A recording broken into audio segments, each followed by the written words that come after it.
નમસ્તે વિદ્યાર્થી મિત્રો, હાર્દિક સર એકેડમી યુટ્યુબ ચેનલમાં આપ સૌનું ખૂબ ખૂબ સ્વાગત છે. આજનો જે વિડીયો છે એમાં આપણે ચર્ચા કરશું 20મી જુલાઈના તમામ અગત્યના કરંટ અફેર વિશે. વિડીયો શરૂ કરું એ પહેલા તમે આપણી એન્ડ્રોઇડ એપ્લિકેશનમાં જોડાઈ શકો છો. લિંક ડિસ્ક્રિપ્શનમાં પણ મળી જશે. આ નંબર ઉપર વોટ્સએપ મેસેજ કરશો તો પણ મળી જશે અને બાકી પ્લે સ્ટોરમાં સર્ચ કરવાથી પણ મળી જશે. ઓકે, અને એન્ડ્રોઇડ એપ્લિકેશનની અંદર છે માત્ર પીડીએફ નહીં, ઓકે, જૂના જે વિડીયો યુટ્યુબમાં અવેલેબલ નથી એ બધાની પીડીએફ ઈ બુક મળી જશે. ઓકે, તમે પ્રિન્ટ આઉટ કાઢી શકો એવો પણ કોર્સ છે. ઓકે, તો અત્યારે ડિસ્કાઉન્ટ ઓફર ચાલે છે, બરાબર. exam40 નામનું કૂપન છે, એના ઉપર ક્લિક કરશો, બરાબર. તો આ exam40 ના કૂપન ઉપર ક્લિક કરવાથી 40% ડિસ્કાઉન્ટ છે તમને મળી જશે ઇન્સ્ટન્ટ. ઓકે, તો જેમને પણ ઈચ્છા છે અત્યારે એપ્લિકેશનમાંથી કોર્સ લેવો હોય તો લઈ શકે છે. લિમિટેડ સમય સુધી છે, બરાબર. આ ઓફર મર્યાદિત રહેશે. ઘણા લાંબા સમયથી ઓફર નહોતી તો હમણાંથી શરૂ કરી છે. ઓકે, જેમને પણ ઈચ્છા છે, બરાબર, આ ઓફરનો લાભ લઈ શકે છે એપ્લિકેશનમાં આવીને. બીજું, ટેસ્ટ સિરીઝ પણ મળશે. ટેસ્ટ સિરીઝ તમને ખૂબ જ ઉપયોગી થશે. ઓકે, તમારા કરંટ અફેરનું રિવિઝન કરવા માટે જેટલા પણ કરંટ અફેર સ્ટડી કરાવીએ છીએ એ બધાને આપણે ક્વેશ્ચન ટેસ્ટની અંદર એડ કરી દઈએ છીએ, તો જેથી તમને કેટલું યાદ રહ્યું એ તમને સરળતાથી તમે વેરીફાઈ કરી શકો છો. શરૂ કરીએ આજનો વિડીયો. આરબીઆઈના નવા એક્ઝિક્યુટિવ ડાયરેક્ટર કોણ બન્યું છે? તો રવિશંકર છે આરબીઆઈના નવા એક્ઝિક્યુટિવ ડાયરેક્ટર બન્યા છે. રવિ અગ્રવાલ સીબીડીટીના હમણાં જ નવા વડા બન્યા હતા. મહેશ દીક્ષિત ક્યાંના બન્યા હતા? આઈબીના બન્યા હતા. તો આ બધાને યાદ રાખવાના છે તમારે. હાલમાં જ આરબીઆઈના નવા એક્ઝિક્યુટિવ ડાયરેક્ટર રવિશંકર બન્યા. 1 જુલાઈથી પદ સંભાળ્યું એમણે. ઓકે, બાકી આરબીઆઈની સ્થાપનાની વાત કરીએ 1 એપ્રિલ 1935 ના રોજ હિલ્ટન કમિશનની ભલામણના આધારે આરબીઆઈની સ્થાપના થઈ. રાષ્ટ્રીયકરણ 1 જાન્યુઆરી 1949 ના રોજ થયું એનું. ઓકે, સૌથી પહેલા આરબીઆઈના જે ગવર્નર હતા એનું નામ હતું સર ઓસ્બોર્ન સ્મિથ, અને સૌથી પહેલા ભારતીય ગવર્નરની વાત કરીએ તો હતા સીડી દેશમુખ.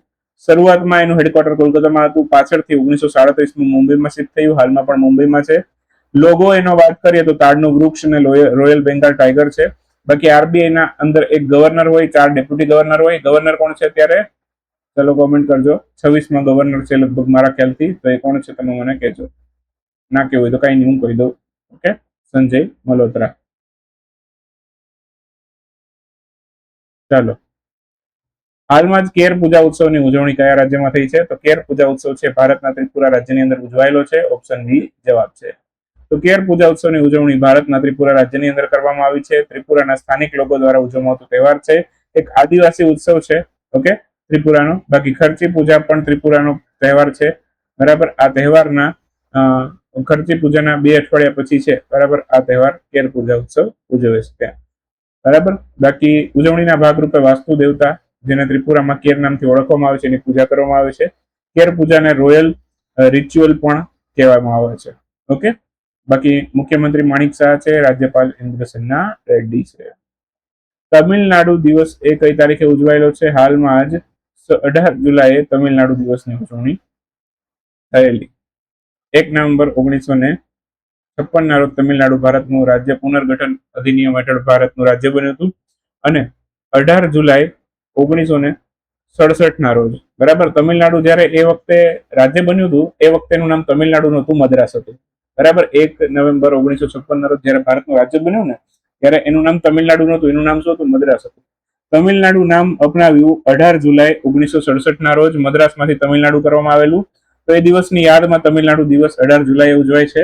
સૌથી પહેલી વખત 2022માં તમિલનાડુ દિવસ ઉજવાયેલો છે. એમ કે સ્ટાલિન નથી અત્યારે એના અત્યારે મુખ્યમંત્રી કોણ છે? સી જોસેફ વિજય. તો એને કરેક્શન કરી લીધો, સી જોસેફ વિજય છે અત્યારે, બરાબર. રાજ્યપાલ પણ લગભગ બદલાઈ ગયા છે તમિલનાડુના. સો આ 2 અપડેટ કરી લેજો નવી માહિતી પ્રમાણે. અહીંયા 2025નો ડેટા લીધેલો છે. હાલમાં કયા રાજ્યની સરકારે મહિલાઓની સુરક્ષા માટે દુર્ગા સ્ક્વોડ છે અને બીજું 24x7 મહિલા હેલ્પ ડેસ્ક શરૂ કરી છે? તો આ પશ્ચિમ બંગાળે કરી છે. દુર્ગા સ્ક્વોડ અને 24x7 મહિલા હેલ્પ ડેસ્ક બંને પશ્ચિમ બંગાળ રાજ્યની સરકારે શરૂ કરી છે. તો હાલમાં જ પશ્ચિમ બંગાળની સરકારે દુર્ગા સ્ક્વોડ શરૂ કરી. આ તો ઓનલાઈનમાં જોયો તો આપણે.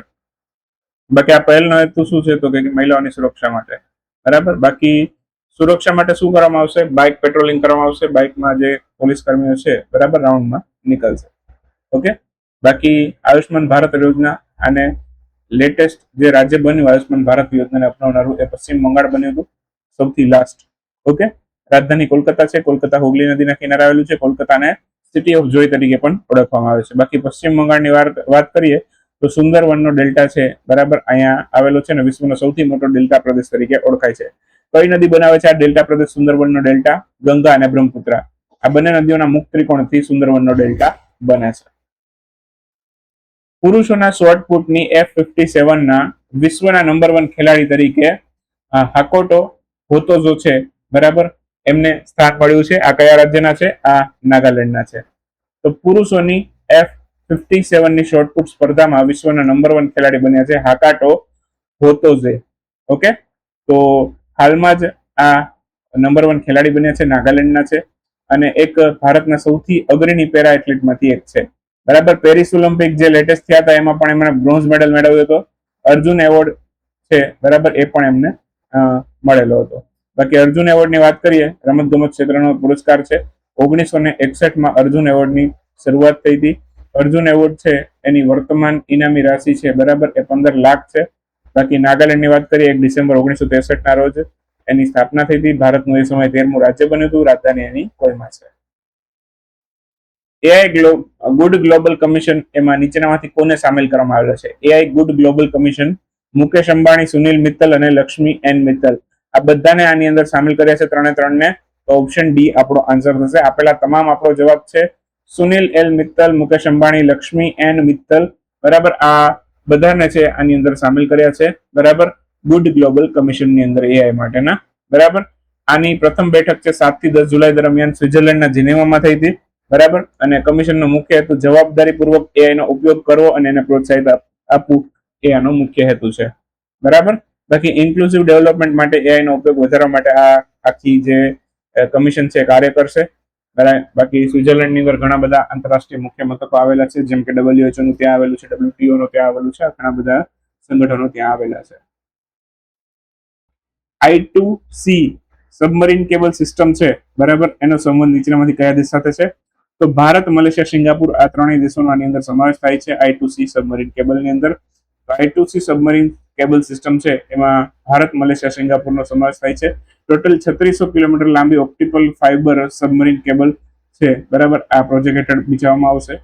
અહીંયા એઆઈ અને ક્લાઉડ કમ્પ્યુટિંગ માટે ઝડપી ઇન્ટરનેટ કનેક્ટિવિટી પૂરી પાડવી એ આનો મુખ્ય હેતુ છે, બરાબર. આના માટે પ્રોજેક્ટમાં ટાટા, માઇક્રોસોફ્ટ અને સિંગટેલ, બરાબર, આ બધી કંપનીઓ છે, બરાબર, એને ભાગીદારી કરી છે, બરાબર. ભારતમાં આ પ્રોજેક્ટ છે 2 લેન્ડિંગ પોઈન્ટમાં બનાવવામાં આવશે, બરાબર. એક લેન્ડિંગ પોઈન્ટ આનો હશે ચેન્નઈમાં, તમિલનાડુ ખાતે, અને એક બીજો હશે આંધ્રપ્રદેશમાં મછલીપટ્ટનમ ખાતે, બરાબર. બાકી સમુદ્ર લક્ષ્મણ છે ભારત મલેશિયા વચ્ચે થતો એક નૌસૈનિક અભ્યાસ છે. હરિમો શક્તિ ભારત મલેશિયા વચ્ચે થતો એક સંયુક્ત સૈન્ય એક્સરસાઇઝ છે. સિંધેક્સ ભારત અને સિંગાપુર વચ્ચે થાય છે. તો આ બધા પોઈન્ટ યાદ રાખજો. હાલમાં ભારતની કઈ પેટ્રોલ કંપની છે જેણે બ્રાઝિલની આઈબીવી બ્રાઝિલ પેટ્રોલિયો છે એમાં 100% ભાગીદારી મેળવી લીધી છે? તો આ છે બીપીસીએલ. બીપીસીએલ કંપની છે ભારતની, એણે આઈબીવી બ્રાઝિલની આઈબીવી પેટ્રોલિયો કંપની જે છે, બરાબર, એમાં 100% ભાગીદારી ખરીદી લીધી છે. કેટલા રૂપિયામાં? તો કે 2312 કરોડ રૂપિયામાં, બરાબર. તો ભારત પેટ્રોલિયમ રિસોર્સ લિમિટેડ છે, બરાબર, બીપીસીએલ, બરાબર, એમણે આની અંદર ભાગીદારી, પહેલા આની ભાગીદારી હતી 65.4% હતી, હવે વધી, બરાબર, બાકીની જે રહી છે 64.6% જેટલી એ પણ લઈ લીધી. 100% માલિકી આની બની ગઈ છે. તો આ કોની કંપની થઈ ગઈ હવે? આઈબીવી બ્રાઝિલ પેટ્રોલિયો એ ભારતની થઈ ગઈ, બીપીસીએલ ની થઈ ગઈ. બીપીસીએલ ભારતની કંપની છે, હેડક્વાર્ટર મુંબઈમાં છે. 1952 બીપીસીએલ ની સ્થાપના થયેલી છે. ભારતનું કયું રાજ્ય 23 નવા જીઆઈ મેળવી અને ભારતનું ત્રીજું સૌથી વધુ જીઆઈ મેળવનારું રાજ્ય બની ગયું છે? એક સાથે 23 જીઆઈ પ્રોડક્ટને અહીંયા અપ્રુવલ મળી છે. ઓપ્શન એ જવાબ થશે પશ્ચિમ બંગાળ. એક સાથે 23 પ્રોડક્ટને જીઆઈ દઈ દીધા અહીંયા, બરાબર. ટોટલ 59 થઈ ગયા. પેલા 35 કે 36 હતા, બરાબર, 23 નવા આવ્યા 36માં, એટલે 59 સંખ્યા થઈ ગઈ આની. અને ભારતનું ત્રીજું સૌથી મોટું જીઆઈ ધરાવતું રાજ્ય થઈ ગયું. સૌથી વધારે જીઆઈ ઉત્તર પ્રદેશની પ્રોડક્ટને મળેલા છે, બીજા ક્રમે તમિલનાડુ છે, ત્રીજો ક્રમ પશ્ચિમ બંગાળનો થઈ ગયો છે. 1999 જીઆઈ નો કાયદો આવ્યો, 2003 થી અમલમાં આવ્યો. 2004 સૌથી પહેલું પ્રોડક્ટને જીઆઈ મળ્યું જે હતી દાર્જિલિંગની ચા. કોઈ પણ પ્રોડક્ટને જીઆઈ મળે 10 વર્ષ સુધી માન્ય રહે. કોણ, કયું મંત્રાલય જીઆઈ આપે? તો કે વાણિજ્ય ઉદ્યોગ મંત્રાલય હેઠળ જીઆઈ નું સંચાલન થાય છે. તો આ 23 જીઆઈ છે, યાદ રાખવા હોય તો યાદ રાખી શકો છો. બધા પશ્ચિમ બંગાળના જ છે. તો અહીંયા રાજ્યનું નામ નથી લખેલું, બરાબર. તો ચંદનનગરના જલભરા સંદેશ, બરાબર, આ એક મીઠાઈ છે. પછી એર મનોહરા જનાઈ, બરાબર, આ પણ એક મીઠાઈ છે. બેલિયાતોર એર મેચા સંદેશ, બરાબર, આ પણ એક મીઠાઈ છે. તો આ બધી સંદેશવાળી જે છે એ મીઠાઈ છે, બરાબર. પછી વાત કરીએ તો ટ્રેડિશનલ ફૂડની વાત કરીએ તો બાંગ્લાર નોલેન ગુરુ, ઓકે. પછી કનકચૂર ખોઈ, બરાબર, એક પોપ રાઈસ એટલે કે મમરા છે એક પ્રકારના. કાપડ અને લોકકળા, બરાબર, ટ્રેડિશનલ ફોક્સ અને ક્રાફ્ટ. શાંતિનિકેતન બાતિક, શાંતિનિકેતન એકતારા, આ બધું છે એને હાલમાં જ જીઆઈ ટેગ મળ્યું છે. પરંપરાગત ખાદ્ય સામગ્રી પણ કહી શકો, બરાબર, અને ક્રાફ્ટ પણ કહી શકો. હેરિટેજ ક્રાફ્ટની વાત કરીએ, બરાબર, તો એમાં વાત કરીએ તો કૃષ્ણનગર ક્લે ડોલ્સ જે છે માટીની ઢીંગલી, બરાબર, એને જીઆઈ ટેગ મળ્યો છે. કુચ બિહાર શીતલ પાર્ટી જે એક ચટાઈ છે એને જીઆઈ ટેગ મળ્યો છે. બંગાળ સિંગિંગ બોલ એને જીઆઈ ટેગ મળ્યો છે, ઓકે. પછી બાલગઢ બોર્ડ એક પ્રકારની હોડી છે એને જીઆઈ ટેગ મળ્યો છે. અને કોલકાતી જ્વેલરી ઘરેણા છે એને જીઆઈ ટેગ મળ્યો છે, બરાબર. યાદ રાખજો. આસામપુરના રીંગણાને જીઆઈ ટેગ મળ્યો છે, ઓકે. પછી હેટગ્રામ શંખસિદ્ધને મળ્યો છે. પુરીલિયા લાખને મળ્યો છે. મુર્શિદાબાદના સિલ્કને મળ્યો છે, બરાબર. પછી નવદ્વીપ લાઈ દોઈને મળ્યો છે, એક પ્રકારનું દહીં છે. અને સબાંગ મધુને મળ્યો છે. આ ઉપરાંત કેરી જામફળને પણ મળ્યો હતો, બરાબર, તો એ પણ યાદ રાખી શકો છો. ક્લિયર? તો આટલા પ્રોડક્ટને જીઆઈ ટેગ મળ્યો છે એ બધા યાદ રાખી શકો છો, બરાબર. આ કેરી છે, જામફળ છે, બરાબર, આ બધાને જીઆઈ ટેગ મળેલો જ છે. તો આ બધાને નામ યાદ રાખવા હોય તો રાખી શકો છો, ઓકે. બાકી હવે વાત કરીએ એક વાક્યના ક્વેશ્ચનની. તો ગ્લોબલ પાસપોર્ટ ઇન્ડેક્સમાં 2026માં કયો દેશ પ્રથમ સ્થાને છે? તો ગ્લોબલ પાસપોર્ટ ઇન્ડેક્સની અંદર વાત કરીએ તો સ્વીડન છે એ પહેલા ક્રમે છે. કયા રાજ્યમાં આવેલ વડના ઝાડને વિશ્વના સૌથી જૂના સચોટ તરીકે મૂલ્યાંકન કરાયેલ વૃક્ષ તરીકે પુષ્ટિ આપવામાં આવેલી છે? તો આ બિહાર છે. આન્સર આવશે બિહાર.